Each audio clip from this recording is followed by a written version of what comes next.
will wait for them to.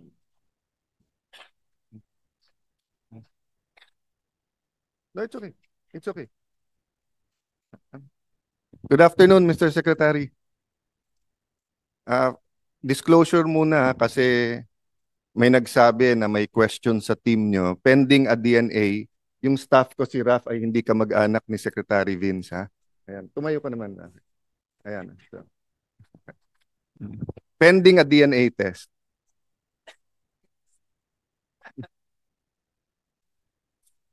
No, patatrabohin ko siya na singsipag ni Sec Vince. Tignan ko kung mag-iiba din yung itsura. Kasi nung sa DUTR, hindi naman ganyan ang itsura mo, Sec Vince, no? How many in your team are lawyers in that top level? Raise your hands na lang. 1, 2, Tatlo po Tatlo. sa aking pagkakalam. Si Undersecretary Conti, Undersecretary Bernabe, and Undersecretary Turgano, who is unfortunately not here po. Magandang hapon sa mga kumpanyero namin, and siguro maintindihan nyo yung sasabihin ko. I hope the public understands it then. Di ba, first year in law school, para klaro lahat ng usapan, we start with a simple formula. What are the facts? Based on the facts, what are the issues? And then sa issues, ano yung ruling? So, may basic argument muna ko ano yung facts, but you don't argue what kaya nga fact eh. Diba? So, if you're saying, I'm wearing green, if you argue ng konti that it's a certain shade of green, okay, but not much argument, diba, Yusek Conti, diba? So, what's the issue? Let's say the issue is, bagay ba kay Alan yan o hindi? O, that's subjective. Diba? So, marami ng opinion dyan. You won't agree on the opinion. Diba? But for example, ang sabihin is, kay Alan ba yan? Or hiniram ba niya? Kasi kliniklaim ni Joel, hiniram ko lang, hindi ko na sinole. Diba? Then that's the issue. We can debate on the issue, sinong may resibo, paano. Then you go to the ruling. Unfortunately, nowadays, there are facts, alternative facts, fake news, false news. Hindi naman bago yun, no? But ang point ko lang po, hindi tayo nagkakaintindihan lahat, no? So, in my questioning, I'll start with, kasi we cannot argue with principles, di ba? So, for example, if you say ko, anong itatanim? Yan ang aanihin. I think we'll agree there, di ba? I cannot tell you, magtanim kayo ng flood control, magkakaroon tayo ng classroom. Magtanim tayo ng health center, magkakaroon tayo ng flood control. So, that's a basic principle. Kung ano itanim mo, yan ang anihin mo. Of course, I interchange biblical principle because they're, and just logic, because they're principles and their logic, no? So for example po, no, the biblical principle is prevent evil, do good, pero if you're going to be spiritual, may isa pa, align with what God wants. So if you apply it to civil government, it's not enough that we prevent corruption, di ba, and do good. We have to align the priorities kung anong priority ng administration. Kasi kayong binoto eh. Di ba? Before the election, pag sinabi ng isa, peace and order yung priority, sabihin ng isa, priority is the economy, sabihin ng isa. I'm talking priorities kasi lahat naman yan importante. So, I'll start that question. I'll start the questions based on that, no? Do you agree, Secretary Vince, that medyo twofold nga yung inyong nation building, di ba? One is the actual building, di ba? The roads, the bridges, the buildings, schools, di ba? And the other one is cleaning up the department. Tama po. Yun ang dalawang kabilin-biginan po ng Pangulo nung bago po ako umupo bilang DPWH Secretary. And the second one, which is cleaning up the department, is given to any agency, but usually not too much emphasis because usually we assume that there is much, much more good. Diba? So, kung harap ko ang BIR ngayon, I would assume there are some bad eggs, but I would assume na, or if there's a systemic problem with BIR, hindi ko naman i-assume na lahat, i-fire lahat ng commissioners or deputy commissioners, ganun din kung custom, etc. But it so happened because of the flood control ghost scandal, kasi hindi, as you said, Sec Vince, I think as far as the first Department of Public Works around the world ay may corruption na, di ba?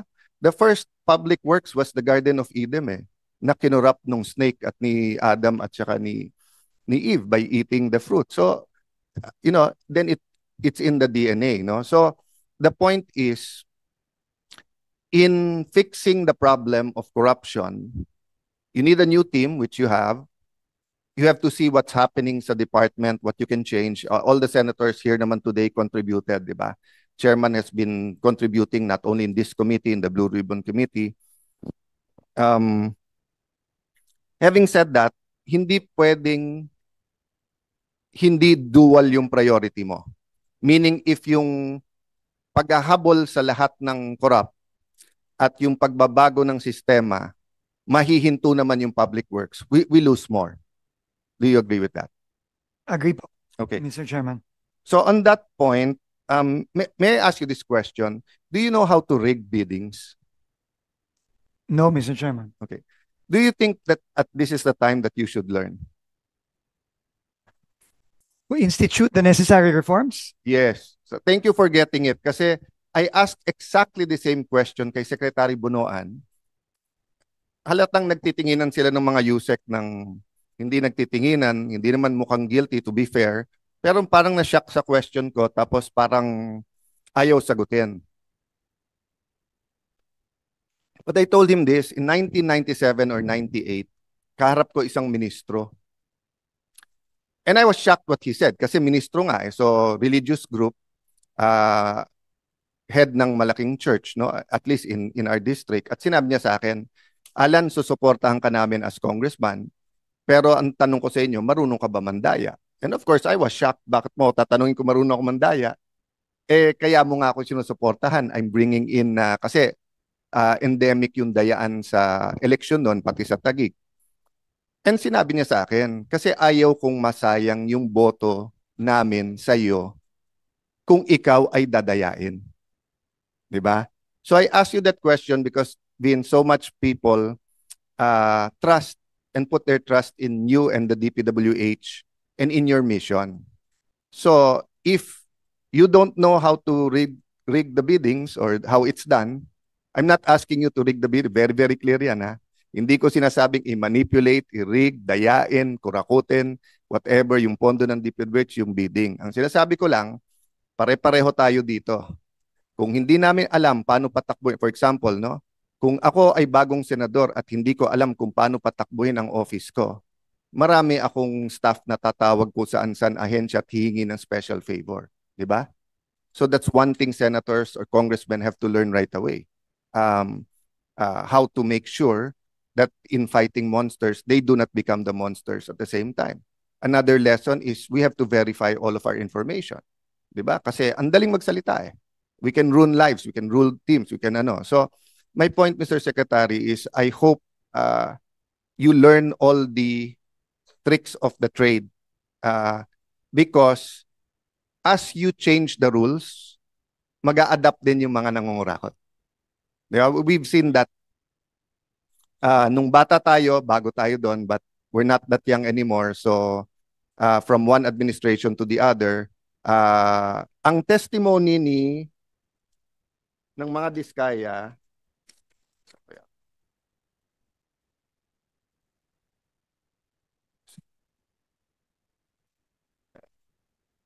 nasaan yung kay Diskaya? Yung may picture. Ito ba yan?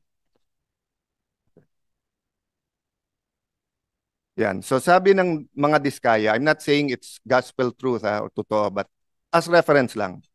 Noong panahon ni former President Pinoy ay umaabot sa 10%, sa panahon ni President Duterte ay 12 to 15%, subalit sa panahon ngayon ng mahal na presidente ay umaabot na ng 25 to 30%. Ang total na porsyento na proyekto na hinihingi ng mga congressman gamit ang kanilang mga tao o tinatawag na bagman. At ito ang pinakamataas na hinihingi sa lahat ng contractor sa Pilipinas. We know also this gospel truth kasi may ghost eh. So obviously ghost is much more than 25%. And to be fair to President Duterte, President Aquino, whether we talk about President Marcos Sr., President Fidel V. Ramos, kickbacks in government contracts, lalong infrastructure, has always been a problem, di ba? So my point, Secretary, is I want to know, with such a huge task, no, wag muna tayo sa building, sa corruption muna. What will you focus on? Ano yung bullseye para sa iyo? Kasi kung hindi ka naman ombudsman at kahit ombudsman ka, 'di ba? ombudsman, hindi pwedeng DPWH lang.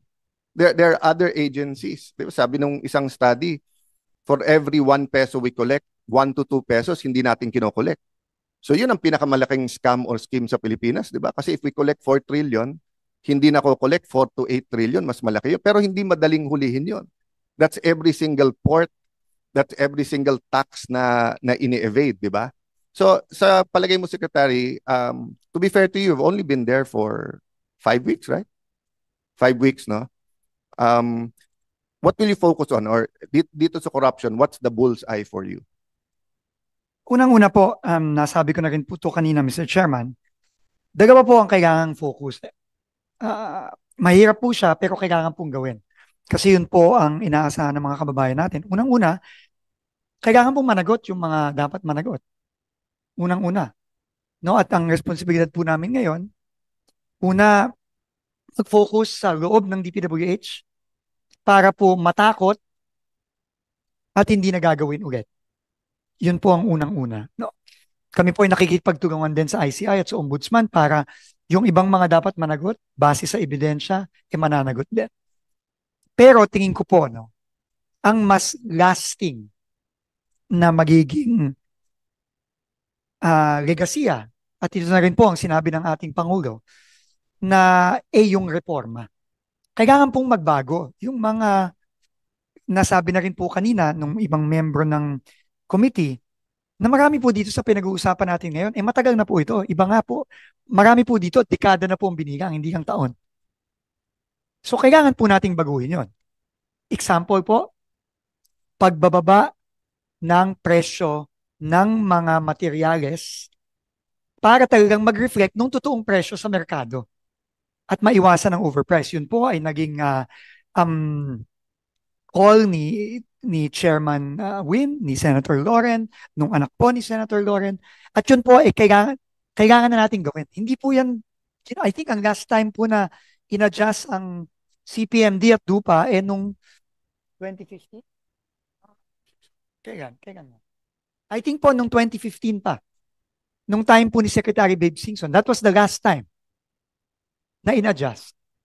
So we have to do that now. Kasi po, dun pa lang po, tama po ang ating mga members, ang ating chairman, na dun pa lang po, makakat mo na kagad eh.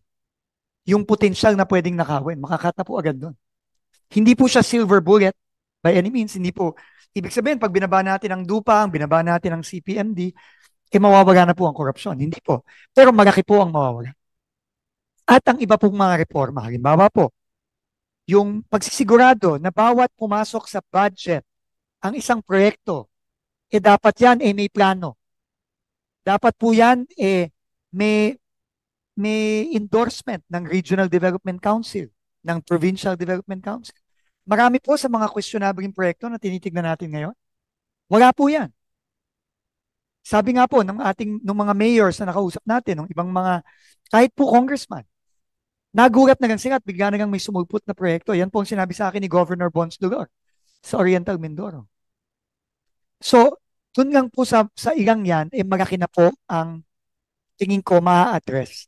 And I think these will be lasting reforms as long as they are implemented consistently. Kasi ang problema po ako po, sasabihin ko na po dito, 2 taon lang po ako dito, 2 kalahating taon.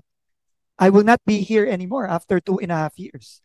Sana po itutuloy-tuloy lang po yung mga reformang gagawin, yung mga reforma pong inutos mismo ng ating Pangulo, sana po tuloy-tuloy na pong i-implement. Yun po ang tingin kong lasting na pagbabago sa dito. I'll comment and discuss with you on other points you said, but just to focus on my question ng focus. No? So I see your point. So building accountability. Sinasabi mo sa accountability, dalawa yan. Hulihin, kasuhan, dapat lahat ng kasuhan, and then secondly, reforms. So agree tayo doon. Tapos pangatlo pa yung building. Agree tayo sa reforms, we'll go into that kasi I think may mga kailangan i-clarify doon. But doon sa hulihin ang lahat ng kailangang hulihin, that's where I want to know the focus. Kasi let's assume na walang guilty dito. Let's say guilty ang presidente, guilty ang vice president, guilty ang Senate President, Speaker, lahat ng senador, lahat ng congressman. Sama mo na mayors sa sarili lang bidding. Sabihin mo lang it's endemic. Meaning, ang hindi guilty is the exception rather than the rule. Just for the sake of argumento, ha? Ano lang to, argumentum ad absurdum. Let's bring it to the absurd. So, barring a revolution that I don't want, I want a revival. I don't want a revolution. Because many revolutions, communist revolution, fascist revolution, or even a liberal democracy revolution did not bring the reforms that was promised. It's really more of a revival or revolution of the heart, no? So my point is, Sec, what will we focus on doon? Or can I feed ng konti? Will you agree with me? Let's focus muna sa ghost. When I say focus, I'm not saying na wag mong tirahin lahat ng makikita at obvious. At of course, if a document falls on your lap na eto hindi ghost pero rigged yung you have to act on it. But I'm saying it's you only have 24 hours in a day. Maybe you have 48 hours dahil sobrang sipag mo, but the rest of us only has 24 hours in a day. Do you agree with me na kailangan yung low-lying fruit, yung obvious na obvious, yun yung unahin?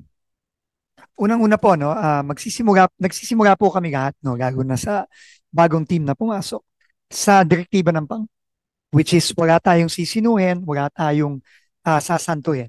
Lahat po ng dapat managot, lahat ng involved, dapat managot. Pero tama po kayo na in terms, dahil po sa dami at sa scale nitong nakikita natin ngayon na siniwagat mismo ng ating Pangulo nung kanyang SONA nung July, kailangan po ng prioritization. Tama po kayo doon.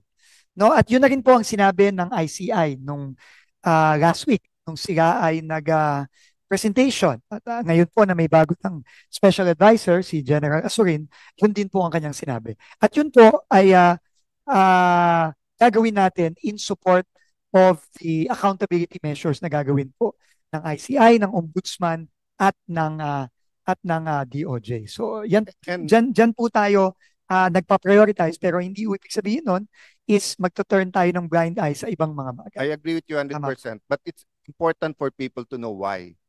Kasi ang definition ng ghost, correct me if you have a better definition, but sa akin sa pinakasimple, nag-allocate ng pera, binayaran, pero wala talaga. So whether it's Bulacan, whether it's Iloilo, Cebu, whatever place in the Philippines, di ba? Pumunta ka doon, sinabi school building, pagdating doon, ni isang bakal, wala. Sinabi kalye, ni isang sako ng simento, wala. Sinabi flood control, wala talaga, pero bayad na. So it's easier to focus on that. Bakit? Walang mapapaliwanag yung guilty . Kaya you saw during the first hearing, nung si Chairman Marcoleta pa ang chairman at yun ang tinutumbok, nagbabago ang sinasabi ng mga opisyal kasi obvious na obvious, di ba? I won't go to the politics of it, or I'll say it na Vince, Secretary Vince, that's my point. If sana nangyari to sa isang city lang, isang municipality, yan ang utos ng presidente, walang politika, ganyan ang galit ng tao, madaling i-address . Pero since it's so widespread, the corruption, and it's endemic, and there's different definitions between SOP here, substandard there, swapang naman nito, dupang naman nito, di ba? There's so many definitions. So, ang sinasabi ng isang grupo, kaya pinalitan si Senator Marcoleta kasi ito yung tinutumbok, yung mastermind. Nung nandun naman si Senator Ping, sabi, kaya silang gustong tanggalin kasi may pinoprotektan na senador, etc. No? And you, the ICI Ombudsman, should be beyond that. But we cannot not be in this environment . Naglagay ka ng isda sa Pasig River, kahit anong linis ng isda, madumi yung river . So ang trabaho ni Vince Dizon at ng DPWH, ikaw yung isda na nilagay namin sa Pasig River, you have to navigate kahit anong dumi ng river. So let me stop there and agree with you as far as the ghost. So far, ilan ang nahanap niyong ghost? Right now po, ang nasubmit po ng joint validation ng iba't ibang ahensya ng gobyerno, kasama na rin ng PNP, ang AFP, at iba pa, 400 plus po, no? 400 plus suspected, no? Ito qualify ko lang po, dahil kailangan pa po itong i-validate kung totoo ba talagang ghost ito. Just before I himayin natin yung ghost, yung sinabi kong obvious, halos, of course, everyone was busy during the election. Pero tinutukan ko dito yung bumaksak na tulay sa Isabela. All the documents are there. Obvious na obvious. At yung RD na nandun, nilipat sa Metro Manila, same kalokohan sa ibang projects, kinakausap yung contractors na maging substandard. Tapos ang balita ko, siya din yung sa EDSA rehabilitation. Anong ginawa ng DPWH? Prinomote siya na assistant secretary.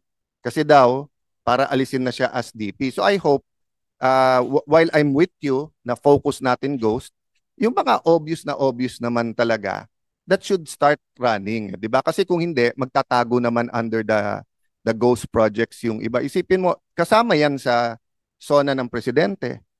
Isipin mo, nung ginawa yung 800 million, substandard, mali-mali, tapos ang ginawa, imbis na contractor nagbayad, nagdagdag pa ng 400 million, same contractor, tapos bumaksak pa rin yung tulay. Tapos nagtitinginan hanggang ngayon kung sinong dapat dyan. No? Hindi. But you don't have to answer that point kasi please look at it, Mr. Secretary. No? My point is lang, anything that's also obvious, we would appreciate action on it. No? Whether you refer it to the ICI or you refer it to the ombudsman, ang point ko lang na nasa inyo yung papeles eh. Unless the Blue Ribbon continues the hearing kasi nga we were siguro 3/4 done. No? So Secretary, dun sa lahat ng Ghost, ilan dun ang galing sa NEP, ilan dun ang galing sa amendments or insertion, ilan dun ang galing sa unprogram? Wala pa po kaming detalye. Sa kasalukuyan po, we're working together with the ICI po to come up with the details of everything. Yeah. But thank you, Mr. Chair. This should be quite easy to do once you have kung ano yung projects no na Ghost, di ba? Kasi especially yung NEP kasi from the first printing nandun na siya, di ba? Okay. So having said that, dalawa pa yung unprogrammed. Yung unprogrammed na nandun naman yung pangalan ng project sa GAA, nilabas lang sa unprogrammed, meaning nagkapondo. And pag may lumabas na project na walang pangalan sa GAA, walang pangalan sa unprogrammed pero lumabas. So take a look at that. But okay. So when will you finish the Luzon, Visayas, Mindanao kung ghost lang, hindi pa substandard or anything? Siguro po mga in a few weeks, Mr. Chairman. Yun po ang ginagawa ng ating team ngayon led by Undersecretary Turgano, who is our head of legal, and now Undersecretary General I don't want to cast doubt or aspersions or on anyone. Kasi nga madali ang fake news ngayon. So yun po ang dilemma or yung blessing and curse nung sa internet. Anyone can take a picture, that's a blessing. Anyone can sumbong, anyone can di ba? But with AI, pwede rin mag-manipulate. Kasi kung titignan mo yung ibang algorithms, depende kung anong algorithm mo, meron mga pinapakita na 24 hours ginagawa ngayon. Na may mga crane, may mga inano, di ba? So, ang allegation nun is that ghost to, pero by the time dumating yung team nyo, ginagawa. I mean, kung ghost, di mo naman kayang gawin ng isang buwan ang buong project, di ba? Pero kung sobrang substandard, halimbawa nga, it was dapat 500 meters, 100 meters lang ginawa, so they're hoping to bring it to a logical. So is it possible that you ask all of your DEs or at the lowest level sa projects, whatever, 2020 or 2022, whatever, kunan lang ng cellphone picture para lang may hawak. If I may, with the indulgence of Senator Cayetano, if it's a 2022, 2023 project na bayad na, tapos ngayon ginagawa, hindi ba it falls under ghost projects, Your Honor? Yes, but what I'm saying is that ang sinasabi ng iba ngayon ay may tinitignan at may tinititigan. So pag ganitong region o ganito kasi malakas, hindi pa nakikita ng DPWH, ginagawa na ngayon. Yeah, it goes when you look at it and then there's nothing. But if you look at it tapos biglang meron pero kailan ginawa? Kahapon lang. 'Di ba? So but what I'm saying it could be unfair. It could be fake news. It could be an AI or a video in another place there, 'di ba? So I'm just trying to help the DPWH. How do you have a master file right away sa Secretary's office para at least may reference ka? And of course, again, the question, where do you start? Start with 2025. Diba? Ito yung project sa JA, pwede bang kunan lahat yon? Oh.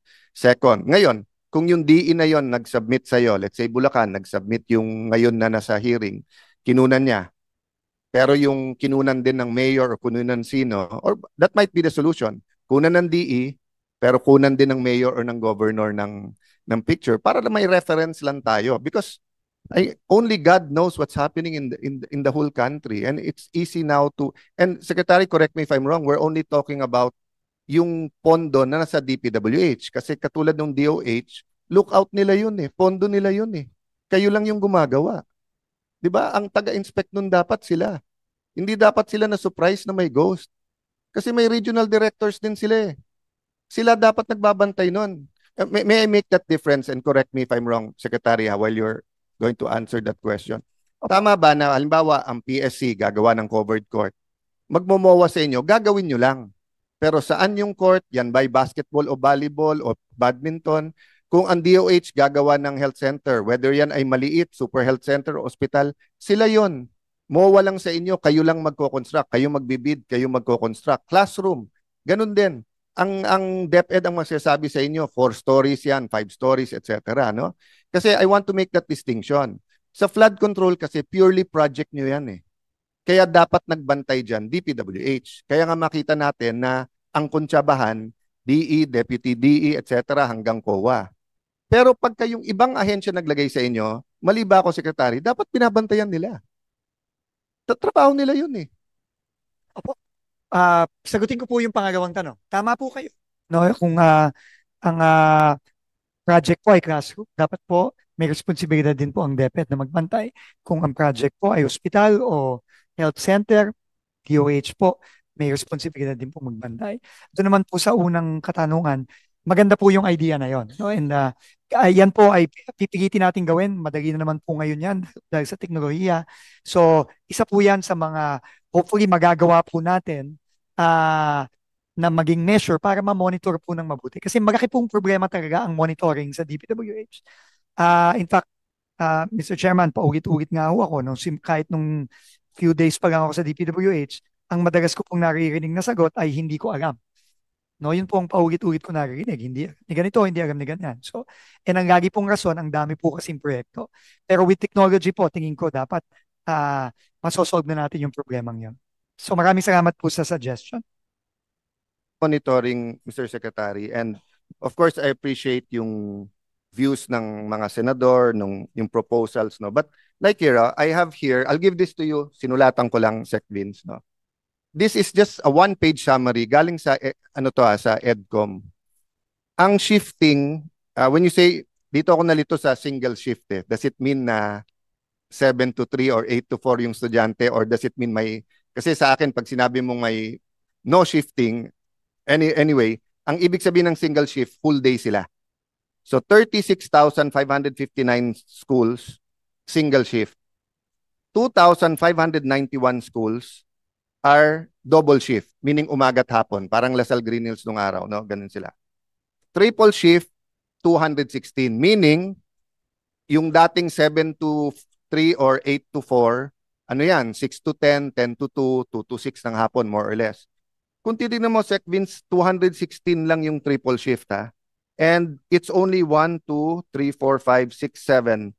7 regions, and sa 7 regions, NCR 72 schools, Region 10, 42, Region 4A, 34, Region Mo, Region 3, 55.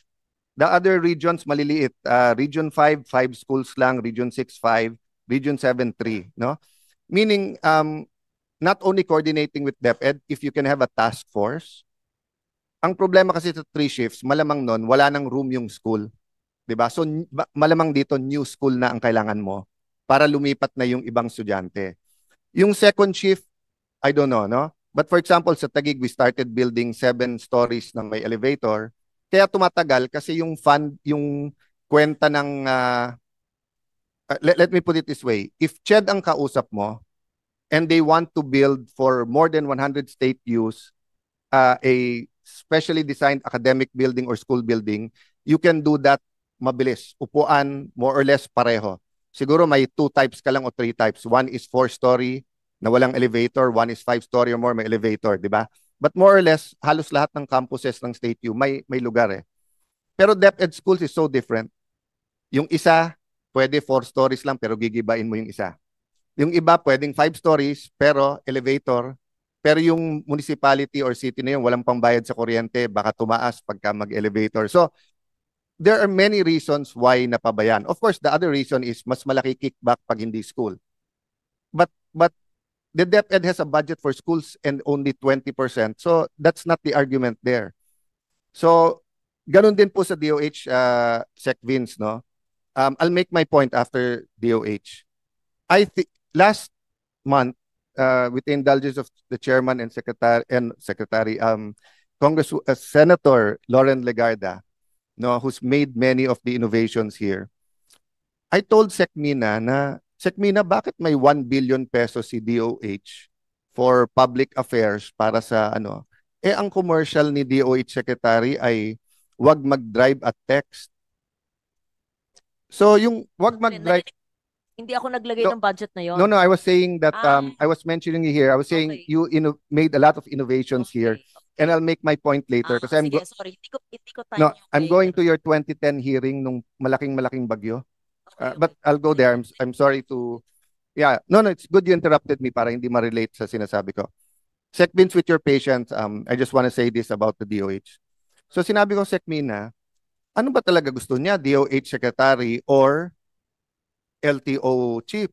Kaya i-refer ko sana sa iyo nung sa DOTR ka pa. Hindi, kasi ang ano niya, hindi katulad kay Secretary Flavier, Senator Flavier na turok, tuberculosis, smoking. Ang ano niya, don't text and drive eh. Okay, na ginagamit niya pera ng gobyerno. Okay. Natuwa ako nung siya na mismo umamin na marami siyang ginagawang health center pero hindi napapakinabangan. Natuwa ako na kita siyang nasa field. Pero nung tinignan ko data, ilan ba? More than 20 trips. So gusto pala niya maging DFA secretary. Kasi wala naman pala siya dito sa Pilipinas eh. Sunod-sunod ang bagyo, lindol. So dapat humingi kami ni Mr. Chairman, ni Senator Joel ng hearing sa kanya this week. Hindi daw pwede kasi from the 17 to 27 nasa WHO pa siya. Naging secretary ako ng DFA. When you have a ministerial, you have a USEC who can attend. And when it's a 1 week, 10 days, you usually go to 2 or 3 days. Diba? Pero anong gagawin niya? Pupunta doon, mag-i-inspect, aalis. Okay lang yon.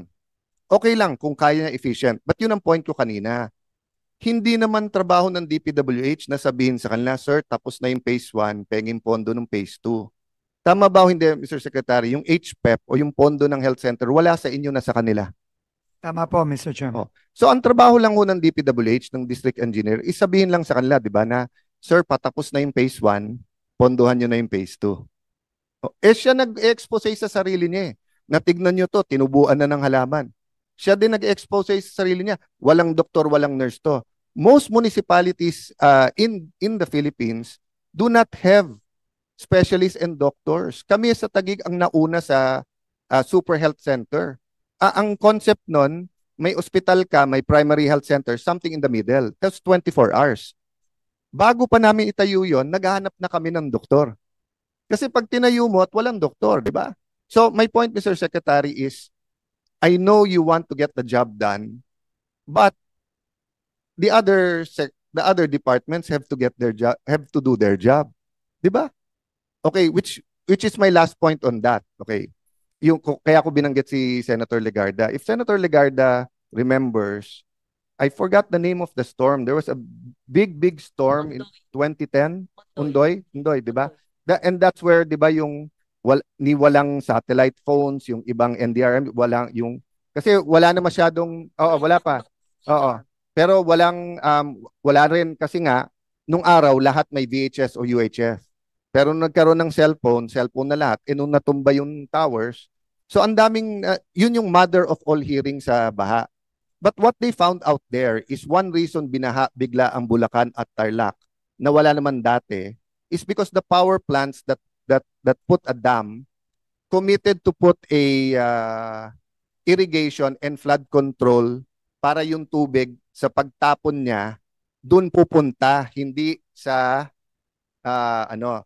That's where, because of that hearing and Senator Legarda, that's where the early warning centers, kasi nagturuan um, yung dam, yung DOE, etc., kung sino dapat magsabi pag magre-release na ng, kaya kung mapapansin nyo, basta't nag-release ng tubig ang dams ngayon, nag-a-announce na. So, that's my point, Mr. Secretary. There are many reasons for baha, not only the flood control. For example, etong reclamations. I don't see anything wrong with reclamations. I saw Hong Kong, Singapore reclamations, di ba? But quite obvious naman sa akin na pagbuka na mismo, so sabi ni Secretary ng DNR, may mga minove na nila. So meaning, for you to be able to do your job, DNR, DepEd, DOH, they also have to do their job. But katulad ng reclamation, will you be getting an expert to also look at it to make sure nga na lumalabas talaga yung tubig? Kasama ba sa flood control yon? Dapat po, Mr. Chairman. Dapat po kasi yung outlet po sa dagat, yan ang pinaka-importanting, hindi mababara. I don't think we'll cancel it Pero kung paano yung ayos niya has to be there. Mr. Secretary, nung panahon ko as speaker, that was the time that there was a scandal ng vinito ni Presidente yung 90 out of 120 billion. Nag-aaway ang Senate at House kasi nagpalitan ng speaker At iba yung listahan ng House kay Speaker Alvarez, iba yung listahan kay Speaker GMA. Doon lumabas yung parking, pass-through, sagasa, etc. Pinagbawal ko yon. So if you look at the budget between 2016 and now, that was the only year na bumaba. Every other year, tumaas. My point, I talked to the congressman, simple lang. The budget process is consensus. May national priorities na ang gumagawa departamento, but they're not perfect. So ikaw, congressman, ikaw nakakaalam sa lugar mo. Baka nilagay doon panay kalye, ang kailangan nyo, tulay. Baka naman naglalagay silang tulay, wala namang ilog doon, gagawa pa sila ng ilog, bago magawa yung tulay, tanggalin mo sa budget yung tulay. They're not perfect Okay. So for example, sports facilities, hindi nyo trabaho yon, ilalagay ng congressman. Kailangan talaga yun. Okay. Having said that, senators have a bigger view. So senators should be able to look not only at their own province, but say na, eto tama, eto mali, look at our economy, too little spending on infra, too big spending sa infra. We're building an airport, but bakit Sec Vince, walang kalye papuntang airport? Hindi priority po ng congressman or ng governor. So that's the budget process. It's cumulative. So what I did as speaker is simple. Kung ano man nasa distrito nyo na priority ng nasyonal at may logic, huwag nyong pakialaman. Hindi nyo pwedeng sabihin yung 1 billion na to, pwede ba yung 100, 200 billion gawin kong sports center? Pero may allotment kayo na kayo magsasabi kasi dun kayo sa lugar nyo. Hindi pork barrel yon. That's part of the process sa amendments. No? Ang problema nga, nagbago yon. I questioned Sec Bonoan in 2022. It's on the record. Sec, bakit halos lahat ng DE natanggalan ng 30, 40, 60%? So, halimbawa, 5 billion nun, naging 2 billion. Samantalang baliktad, nung speaker ako, tinanong ko DPWH, bakit naman, same question ni Senator Legarda, bakit naman yung ibang mga district, bakit parang sila lang anak ng Diyos?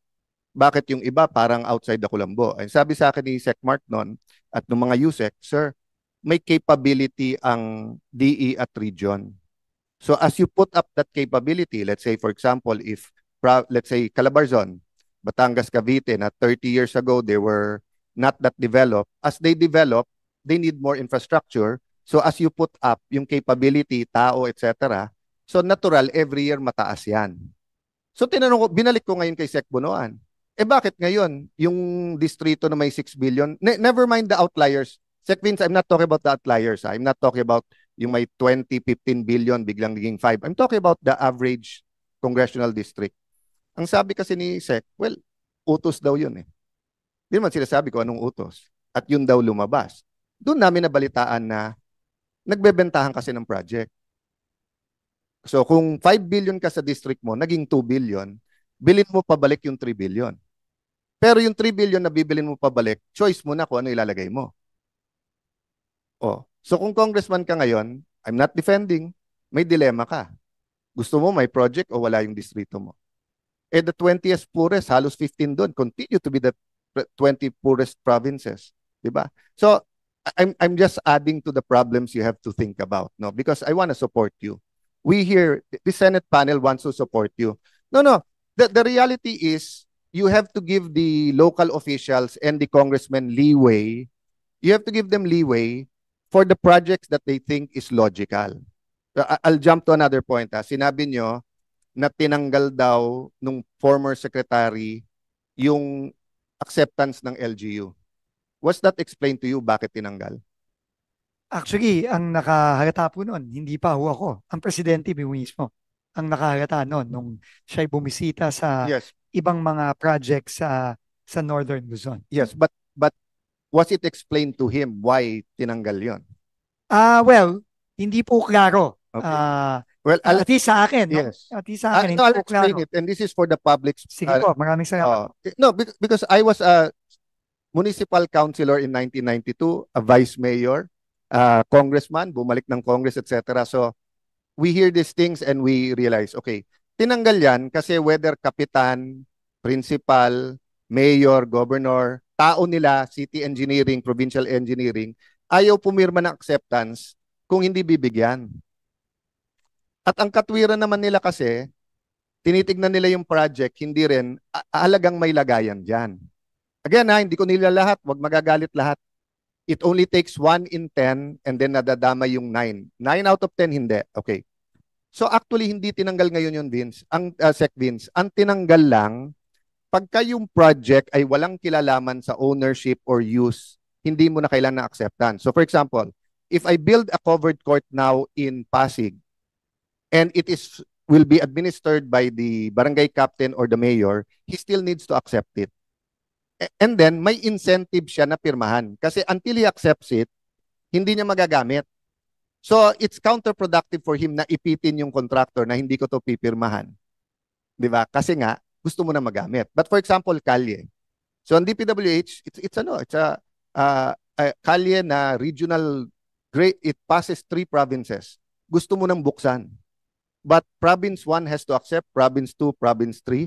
It doesn't even take the governor. It can take one kapitan na siya dapat doon sa lugar na yun na. Whether buksan mo to hindi, wala, penge dyan. So, you're going to have to deal with both the idealistic and the practical. And what's the use? Kasi if we sway towards the other side kagad, mali yan, lahat ngayon kailangan na acceptance. 10 years from now, we'll have a hearing about corruption dun sa acceptance. Pero pag tinanggal mo naman, haphazardly, tinanggal mo, kita mo, walang nagbantay, may ghost na naman. That's why siguro, Vince, pa ulit-ulit kaming lahat, we don't envy your job because napakahirap nung gagawin nyo. Last question ko to. Innovations. There are 2 kinds of contracts when I started out young. It is the by administration and by contracts. But nung lumaki ang pondo ng DPWH, so last year ni President Arroyo, 50 billion lang ang budget ng DPWH. Now it's 1 trillion, So, nung mababa pa ang pera, even the local governments, maraming magbabay administration, meaning they won't bid it out. They'll buy the material. If they have workers nila. If not, they will So, are you considering this for smaller projects or will you look into it? Yes po, Mr. Chairman, we are considering this. Opo, So, yung mga maliliit po, pwede yan. Yeah, I agree with the chairman. Wala lang mic, but sabi nga ni yung maliliit. No, but let me address exactly what I'm talking about. One of the criticisms ng Aquino administration, ang tingin ni President Pinoy, panay corruption lang ang dredging, di sila pumayag ng dredging. Ang problema, dredging is effective pagka hindi kinurakot. Pag kinurakot of course hindi. So one thing we can do is for you to revive yung Bureau of Equipment nyo, buy dredging machines and do it by administration. So walang di ba? So kasi while you're studying the master plan, we don't need a master plan to dredge rivers and waterways, di ba? Mr. Chairman, you are absolutely correct. In fact, yan po ay isa sa mga naging recommendations kahit ng private sector. So pagdating sa floor, ang popondo. Yeah, so when pagdating sa floor, can I see a budget for Yes. Kasi sorry but I sort of disagree. Tinanggal niyo yung 200, magkano yung tinanggal niyo? 200 250, 30 billion sa AIX ilalagay eh. So I mean that's beyond your pay grade. That's for the Congress and executive, but sa Senate ako I don't know yung colleagues ko, but ako tingin ko tinanggal mo para hindi makorap sa flood control pero iayuda mo na malaki na yung pang-ayuda. Medyo may balancing act doon. But my point is, if you can give us magkano, if you can find the top areas na may flooding talaga, na very clear kailangan ng kanilang lugar ng dredging, di ba? The other one, Mr. Secretary, is cooperatives. I've always wondered that if our contractors were cooperatives and not single proprietor and companies, would we have less corruption?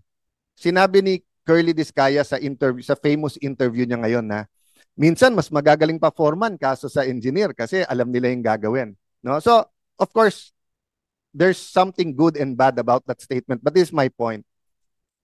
If you were an employee all your life, 10, 15, 20, 30 years, a foreman for 30 years, a skilled worker, alam mo kung at least yung maliliit na project, di ba? Yung sobrang liliit pa na project, I don't know yung definition natin ngayon ng maliit. Subukan natin, Sec, na magbuo ng construction cooperatives.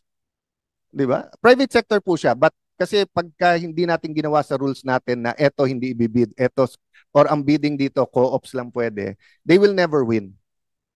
At least in the previous Sec Vincent, kasi in the previous wala silang panglagay eh. So they will never win, di ba? So kumbaga sa US, what do you call it, Mr. Chairman, yung di ba yung katulad pagka yung African American hindi makasama, affirmative action. May interventions ang gobyerno when they know that a certain group will never win. Again, it's a small thing. And every year I forget about it kasi there are bigger fish to catch. But when I look back, if I was OC about this 25 years ago, we might have a lot of co-ops ngayon and we might have had less ghost, etc. and less problems like this, no? So, and then just one comment and tip dun sa private sector. Sec Vince, mahirap i-explain pero truth is always truth, no? So for example, when I was a new congressman, ang bagal-bagal ng classroom.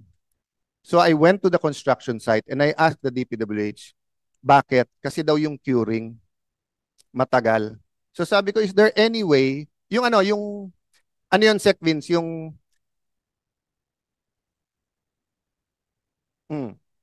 matagal yung curing kasi we were a small town eh.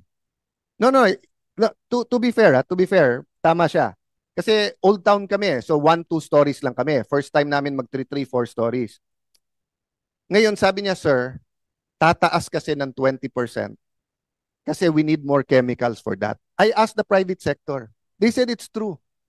So ito ang tinanong ko sa district engineer noon. Nung time na yon, sir, anong mas maayos para sa Taguig?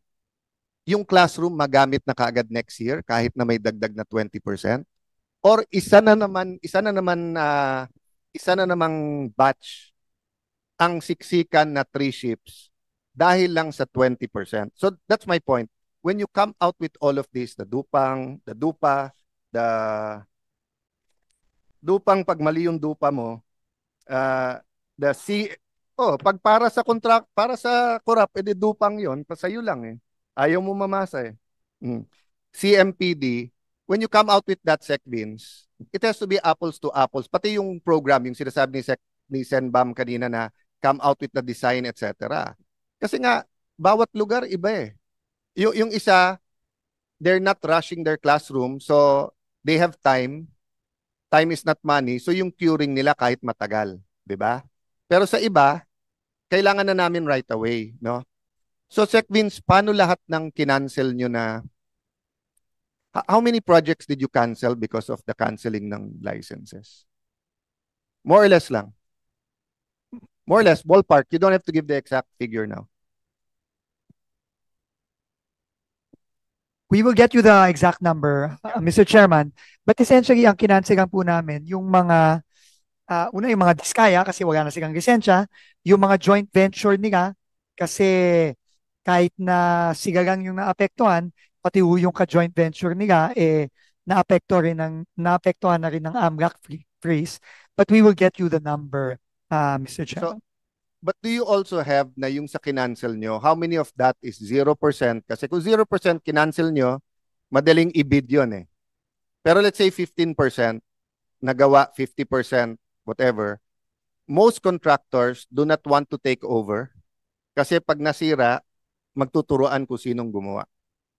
Meron po. In fact, meron po kaming ginawa na guidelines. No? Unang-una, kapag ko-county na lang, let's say 10% na lang natitira, we will finish it by administration. Okay. No, But essentially, kung ano po yung natitira, we will just have to pick the fastest under the current procurement law. That's the only thing I wanted to hear because I talked to some local officials na tinignan kaagad nila sa lugar nila pag meron.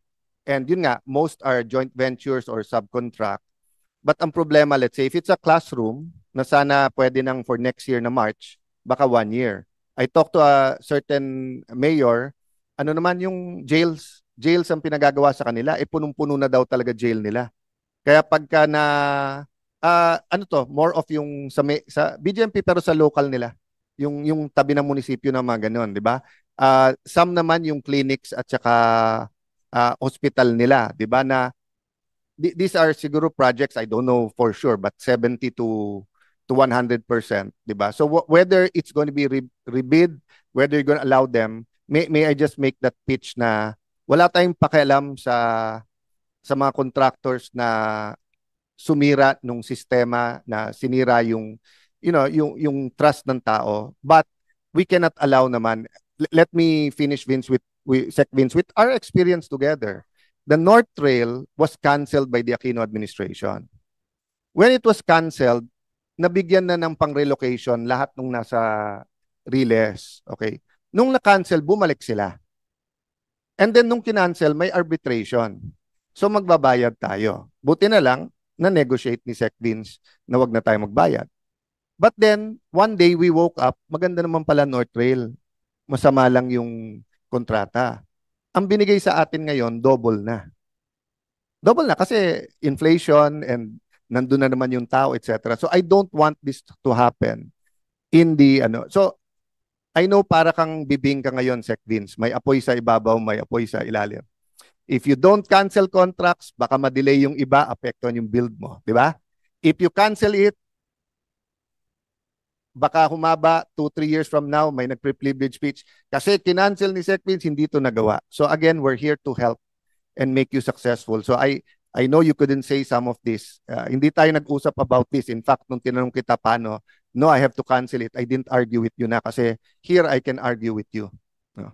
So thank you for this opportunity, Mr. Chair. Marami pa, pero may second round. So thank you to the DPWH. Everyone's praying for you. I hope you do a great job. Thank you very much.